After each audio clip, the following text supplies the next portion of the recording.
মধ্যপ্রাচ্যের তপ্ত রাজনীতিতে এবার দাবার চালে কি তবে কিস্তিমাত করতে যাচ্ছে ইরান? তেহরানের সাম্প্রতিক হুঙ্কার আর ওয়াশিংটনের নীরবতা অন্তত সেই ইঙ্গিতই দিচ্ছে।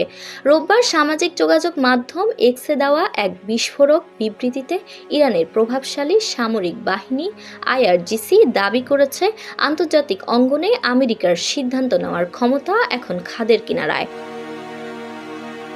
আইআরজিসির দাবি, মার্কিন প্রশাসন এখন আক্ষরিক অর্থেই কোণঠাসা, যার মূলে রয়েছে তেহরানের বেঁধে দেওয়া 1 মাসের কড়া আলটিমেটাম।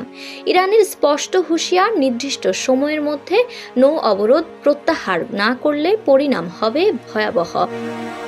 তবে কেবল ইরান নয়, হোয়াইট হাউসের কপালও চিন্তার ভাঁজ বাড়িয়েছে তাদের পুরনো মিত্র ও প্রতিদ্বন্দ্বীরাও।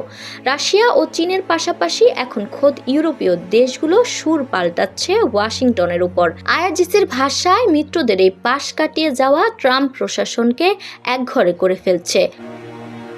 বিশ্লেষকদের মতে, মার্কিন প্রেসিডেন্ট ডোনাল্ড ট্রাম্প এখন দাঁড়িয়ে আছেন এক কঠিন দোরাহায়। আইআরজিসি বলছে, ট্রাম্পের সামনে খোলা আছে মাত্র 2টি পথ। সিএনএনের সাংবাদিক নাদিন ইব্রাহিমের এই প্রতিবেদন প্রকাশের পর তোলপাড় শুরু হয়েছে আন্তর্জাতিক সংবাদ মাধ্যমে। ইরানের স্থানীয় গণমাধ্যমগুলো এই খবরকে লুপে নিয়েছে ওয়াশিংটনের কূটনৈতিক পরাজয় হিসাবে। বাস্তবতা যাই হোক, ওয়াশিংটনের সামনে যে সিদ্ধান্ত গ্রহণের পথ এখন শুরু হয়ে এসেছে তা আর বলার অপেক্ষা রাখে না।